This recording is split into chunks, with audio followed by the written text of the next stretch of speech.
Came back off the game from Ole Miss. Like I said, very disappointed that we didn't get the outcome we wanted.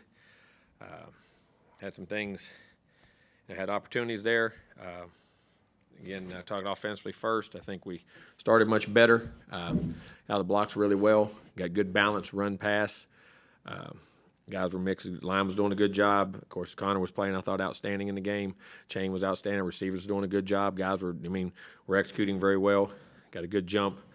It had a couple opportunities. Wish could have got some points right there before half. Had some points right there, and Connor made a great read on they pulled it down, went to scramble, and just lost his balance and on that one. And next one, we didn't get the point, tripped on a guy's foot, but moved the ball well.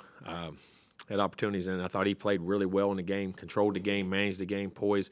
Moment wasn't too big for him at all. Like I said, part of his maturation coming on and assignments, and what he did was accurate with the football, took care of it, no turnovers. I thought Chain, we ran the ball well up front. We did a good job. A couple times we got some pressure, but for the most part we blocked really well. Staying ahead of the Chains on that situation.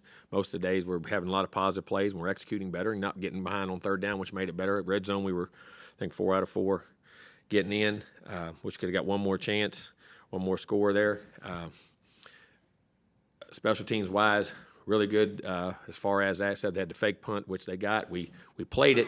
Thought we got him on the ground. They didn't think we did. They ended up getting a long drive out of it. We were there to make the play and hit him, I think, to about 3 yards deep. And but we thought our kickoffs were really good. Our punter did a nice job. I think he hit 4 punts inside the 10, if I'm not mistaken. From what he did, he hit it down there and did a good job there. Return-wise, only thing in the return game, Moose was really good. We just need to catch that last one. That last punt, we didn't need to get rolled. That cost us about 18 yards on that. We need to get fielded up to midfield. Been a little bit better situation. Defensively, they come out really fast, got the tempo, which is hard to adjust to, got that first drive. Then they got another drive, and we got them stopped. Then we settled down. Made some really good stops, made some adjustments, had some 3-down stuff, moved some 4-down stuff, fit the runs a lot better, did a better job causing disruption. And they got that one drive off the fake punt and got down there. We had them pinned back and got them stopped, and then they hit that fake punt and barely got it there, and then they finished that drive with a field goal. But then second half, they got the run game going. We got to fit the runs better, and that's what it was. And you see, we got to be quicker and trust our eyes. Just got to trust it and let it go. Not hesitate. Close the gaps. Whether you're a linebacker, whether you're a safety, or whether you're a defensive end, whether you're how we run the twist, and we just didn't fit it. And then we missed a couple tackles, and what we did there. And then on third down, and some of the third down stuff for long yardage situations, we're getting penetration in the pass rush. We're getting disruption, then getting out of lanes, and the quarterback scrambles hurt us there quite a bit on some really big runs, and they were able to move the football and sustain it and get it to where they were going. And we just need to make one more play, and we got to keep finding, got to keep scratching, got to keep clawing. There are some things we're getting better at, but we got to improve. We got to be able to get to play the run defense better. We got to be able to contain the quarterback in the pocket, especially this week too. We got Antonio Richardson, who is a phenomenal athlete in Florida. He does a great job of those things, keeping plays alive and what he does, and get ready to play a really good Florida team. And who defensively is very physical up front. Linebackers are excellent. Secondary is always good. They're physical up front in the offensive line, really well coached. Backs are good players, good speed on the outside, and then of course their quarterback is a tremendous athlete, can throw it, run it, and do all the things you got to do. But got to continue to have a good week of practice and move forward and play a better game. Questions? Down front, Brent. Jimbo, is the transfer portal something y'all plan to maybe use or look at more extensively You in the got to. offseason? And I know last week you had said the guys can get in there before you know it, but I would imagine you have people on top of that as well. Well, you can get in, but you're not allowed to have any contact. There's a certain window, and that's why I say, when you get in that transfer portal, that's what I always say, man, I can't ever figure out how they get in and then figure out where they're going before you ever get there. I mean, I'm for the transfer portal, all of them. You got to put guys in and get guys in, but you cannot. The rules abide that when a guy gets in there and then they get in there one day and they know where they're going, there's not much chance to recruit them. You know what I mean? A lot of those guys something's being done ahead of time somewhere, and so it's something we would definitely use. I mean, whether it's recruiting or transfer portal, without a doubt. And y'all still use special teams by committee, is that right? And would you consider having a full-time special teams We do have coordinator? that. Coach monitors all of our stuff and does it, but you break it down by each coach. And special teams wise, we're doing it. I mean, had a fake. We're there to make the play. We made the play. We hit him 3 yards deep. He just moved through it, and they gave him the first. We thought his knee was down. They didn't, and what we did. And last year we were number 2 or 3 in the country overall in special teams.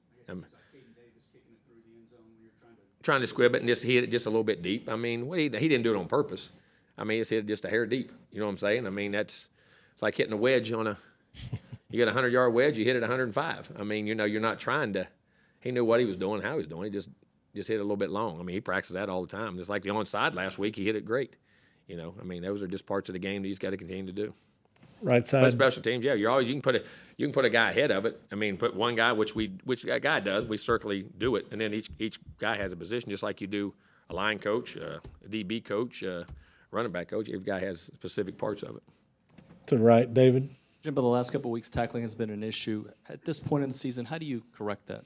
You got to thud. You got to make sure you're stepping on toes, hitting on the rise, and how you practice. But you got to be careful because you're so banged up this late in the year. It's a thing.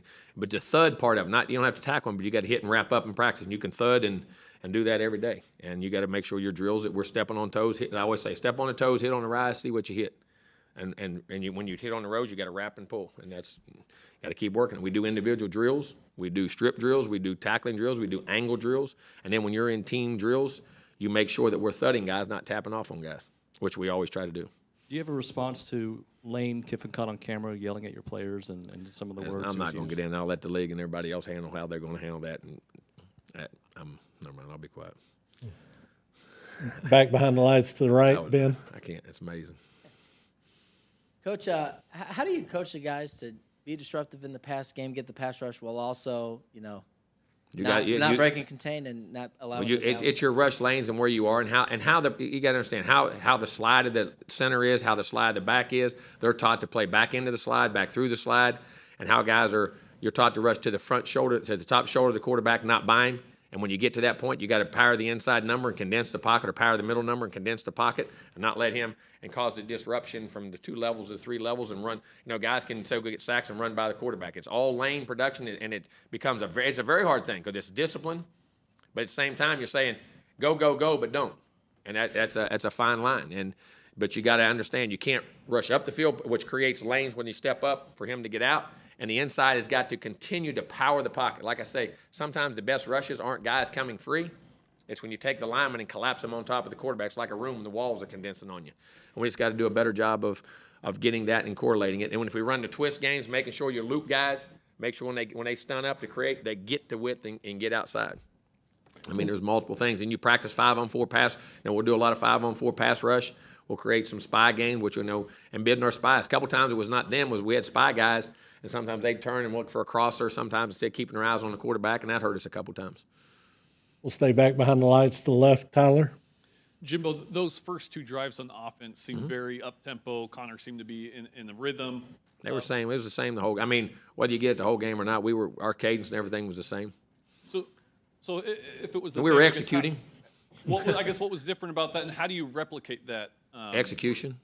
And I'm not joking. I mean, we were executing. We were getting on plays. We were staying ahead of the chains. We were getting the ball out. We were seeing it. We were putting hats to a hat, and we knew what we were doing. And with the execution, I mean, it's like we have a script but we vary off of it a little bit and keep executing. Actually, if you watch, we executed pretty well the whole game. And it'd be one play in the drive. It says back. We missed a 3rd and 1 there one time, and missed a. Something else I'll think of in a minute could cause us to miss one, but you just got to keep your focus and concentration. That's what it gets down to. Focus and concentration allow you to execute, and you see we can make plays. Our guys are good players, and we can execute. And he had a good rhythm. And you talked about Anthony Richardson coming here. What's going to be key in just stopping Florida this week?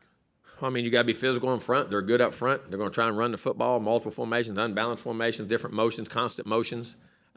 Getting them stopped, feeding the gaps, and then when you rush him, you got to keep him you got to get him to throw, but you got to hit him when you can hit him and legally and do those things, but you can't get overzealous and try to rush out of your lane. And as I say, sometimes linemen want to make a play too much. Sometimes I want a sack. Do your job within the concepts of what you're trying to do and play very disciplined. Coach will go to the left. Alex, 3rd row. Hey, Jimbo, what have you seen from Moose this last month as his game's really elevated consistently? Well, he's getting more opportunities, and we always knew Moose is a very gifted guy, got really good hands, and there's still a level he can go to. I mean, he's still, and I don't mean that, he's making really good plays, making contested catches. We feel very comfortable going to him in all situations, and he's learning the routes and the adjustments and being a lot more consistent, and we're getting the ball to him. And when you're around, listen, Moose can play, can really play. He sticks his foot in the ground, he's strong, he's extremely got good hands, he got very natural hands, strong hands. and what he does, and he's playing pretty good football right now, really good football. One follow-up. Just how important has his emergence been with guys like Anais? Well, it's huge because, I mean, Anais was such a big part of playmaking and what you did and in the middle of the field, and then being able to go in the backfield. Moose doesn't do that part of it, but then the punt return part of it, I mean, he's been a great emergence. And like I say, there's good players here. And then, like I say, sometimes somebody else's unfortune becomes somebody else's fortune. And, he's taking advantage of it, and very proud and happy for him. Back behind the lights to the right, Ben.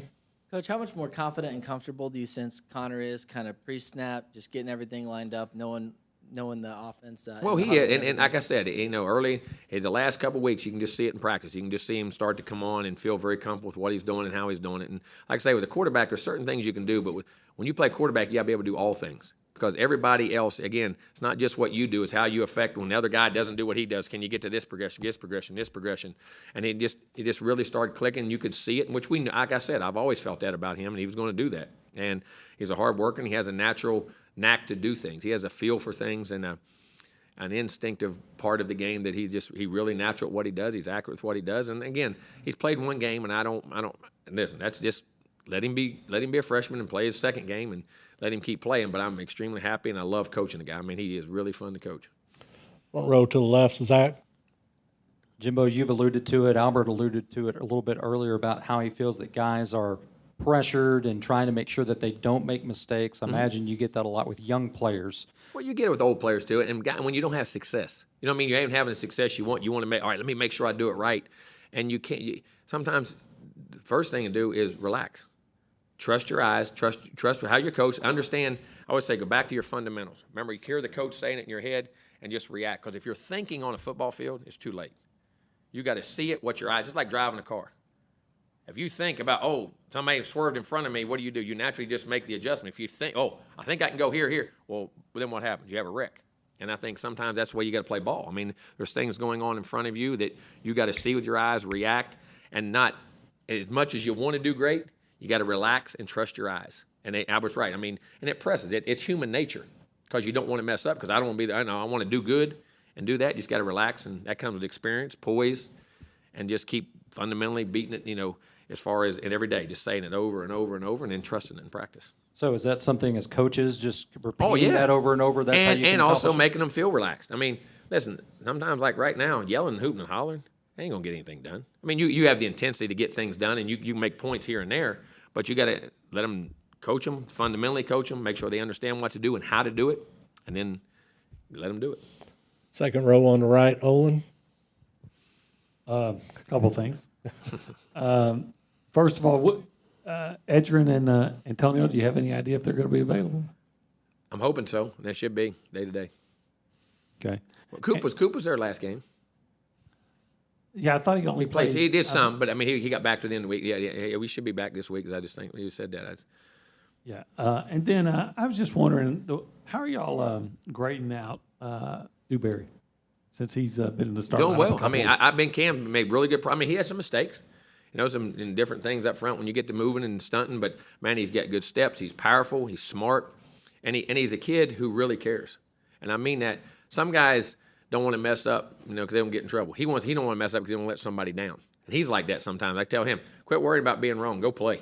It comes from he's got such a tremendous heart, and he's a tremendous person. He's very strong, and I think he's playing very good football. He played a very solid football game, man. Played a good football game. Go to the left. Wasn't perfect, but it was pretty daggone good. Cease. He's going to be a good player. We asked you after the South Carolina game why you seemingly got away from the running game, and you mentioned that you called RPOs and, of course, checked in with a guy down in the box. Mm-hmm. My question is, when you got a guy like a Chain, are there times when you're going to run the ball even if they got another guy in the box, figuring he might miss the guy or power? Well, How's that work? Well, you got unblocked guys at the point of attack. There ain't many guys making guys miss. I mean, in what you're doing off your – and then you just don't call RPOs, and you call runs where you can bring an extra guy in the box and block them and things like that. I mean, it's like at the end of the game when you're trying to get the ball back. They can always put more guys in the box than you can block. Now, sometimes that works and sometimes that don't. All of a sudden you say, well, I'm going to let him go, and all of a sudden it's 2nd and 11. Well, that's hard. It just depends on what you do, and you evaluate their talent to your talent. But there's ways to also try to get guys in and push crack and bunch up and get in different formations to try to get hats on a hat. And for the most part, we were. If you would look in the game until we got behind, we were very balanced and probably we had more runs than we did passes. until we got to the end, and that's what we tried to do. But when you get in an RPO game, you can't tell the quarterback, okay, if the guy's down, that's your read to throw it. But nah, that's hand it. Then you start, well, when do I hand it? When do I don't? When do I hand it? When do I don't? You know what I mean? It's like giving two things. So don't call RPOs. Call runs and figure out ways to push crack and get the extra blocker or get as many blocked as you can and see what happens. But, yeah, I think he had, what do you have, that's the most carries he's ever had, if I'm not mistaken. Yes. Front here, Brent. That last pass was intended for Blake Smith. Was it injuries? Did that prompt him being out there in that situation? Or Yeah, we had a guy who was banged up. We had one of our guys. because he hasn't played much at all, right? No, he hadn't played. He played a little bit. He's been really good in our 2-minute. The other day in 2 minute, he had 6 catches in our 2-minute drill and took us down to score. He's a guy we feel very comfortable in a passing game with, and was one of our first guys that we bring in the game. That because as a matter of fact, it was Thursday in 2 minute. He had 5 catches in our 2-minute drill and caught the touchdown in 2 minutes. He's a guy we put in there all the time and feel very comfortable with him doing it. And we had a guy that was banged up and Donovan got banged in his thigh. And it was really something, couldn't run as well. And, Blake is a really good receiver, so we put him in the game. Checking on the status to make sure I get this right of Chris Marshall, Denver Harris, B.J. Williams. Same as last and week. Anthony Lucas. Everything's status quo, same as last week. Okay, L.J. Johnson as well. No, LJ's on our team now. LJ's is on- fine. Yeah, he's okay. fine. He's not in that situation. I'll go right to your right. I think Travis. He stole your question. Well, All dovetailing right. off him, I know Amari Daniels wasn't suited up. What's his status? No, he'll be back this week. Okay, was it injury? Okay. Seemed like, I know a lot of injuries every year, but seems like a lot this year. Is there something is there something you can put your finger on why so many? They're different injuries. It's a physical game, and you're playing a heck of a schedule. I mean, that's sometimes I've had them. That's just the way it is, and unfortunately, sometimes it goes that way. That's football. I mean, and it's been sometimes you can do it for certain injuries, but they've been different injuries. I mean, whether it's ankles, knees, shoulders, it's a physical game, and most of them, everybody's been a game injury almost. Probably 95% of them all been in games. So that's just the nature of the beast sometimes, unfortunately. And as you looked back on that hit that Connor took late in the game, were you surprised targeting wasn't called? And how's his head? Yes. Fine. He was good after talked to him after the game. He was really good. As you saw the plays after that, the play he hit a chain for the touchdown was actually his 4th read on the play. That was his backside complete 4th read. The throws he made to, like you say, Blake on the throws on the 2 minute, he was really good in that. What his decisions and where he was going, and it was good after the game. He was great, and should be practice day tomorrow. Second row, Owen. Jimbo, 2 years ago when y'all beat Florida, you were very animated at the end of that game, and I wonder if it was because just the nature of the way that game went, or no, it's the nature of the game to win. Florida bring out does it mean a little bit more to you because of your history? Well, I guess it does. I mean, as far as that had nothing to do with me going against Florida. I mean, that was a rivalry at Florida State, like you say. That was a game you had to win and played, and we had a lot of success against them. But just our kids battling back. You know, I mean, that game was a boom, boom, boom. And you needed those games sometimes. All of a sudden, you have those games against a really good team. If I'm not mistaken, I think they were top 5 then. They were a really good team, and we found that way to make that other play. You know what I mean? We got, matter of fact, for what it was, we were driving. It was like, who's going to break first? Both teams were scoring back and forth. And if I'm not mistaken, we fumbled, and they got a score. And then in that last drive, we knocked one loose on them, if I remember right. And then we got a fumble, and just happy for our kids to do it and go finish and have one of those things go their way. And then as you saw the rest of that year, we never lost the rest of the year. I mean, and I think it was just a big point as far as the emotion for our kids. For them, the emotion wasn't for me as much as it was for them, finding that play and having good things happen for them, believing in doing the right things. You know what I mean? That was it, because they were a very good team too. Third row on the right, Naomi. Hey, Coach. I'm Hey. looking at the stat that I saw yesterday that said for teams that allowed 390-plus rushing yards, they're 0-11, and you guys lost by 3, with the next closest loss at 14. So what do you feel that kind of tells you about both sides of the ball for this team? Well, we got to play the run better. We need to play the run better, and we got to stop the run, and hopefully we can score a little bit of points. I actually won a game one time. We gave up 400-some yards rushing. We won at 31-28. Exact score the opposite way. When I was at Auburn versus LSU, and Cecil Collins ran for 234 yards, Rondell Mealy ran for 160, and Damian threw for 370, and 360 or 7, something like that. And we beat him in a 2-minute drive. That's the only time I can ever remember that happening, that I know of. All right, Brent, you wrap us up. 1997. Burger McFarland and the boys. Are you done? I was trying to give you a history, letting you write something. You're gonna write what you want to write. You don't write what I say. Why do we even have? By the way, Wait a minute. Why do we even have these things? It's your fellow- Because y'all write what you want to write. You don't write what I say. You guys are the news creators. You just have me stand up here just to take a half hour of my day. Your fellow West Virginian over there is turning 70 today, by the way. Oh, did it really? Congratulations. Pennsylvania, close enough. We're at in PA. We're at in PA. Where at? Where at? I know where you're at. You're right there above Morgantown and that whole thing. I think I had a question for you. You're going to write what you write anyway, so go ahead. That's true, so at least you admit it.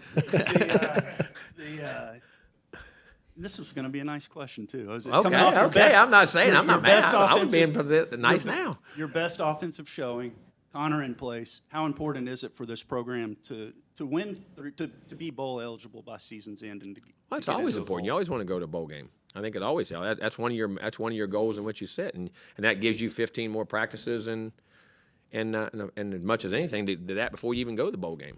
Or 15 or 12 or how many. Usually it's around 14, 15 practices, and that's time for your guys. Anytime you play, you get better, and you want to you always want to be a bowl. That's one of your goals is to be in a bowl, and that's one of our goals, and we need to do that. All right, Coach. Thanks for the time. Thank you.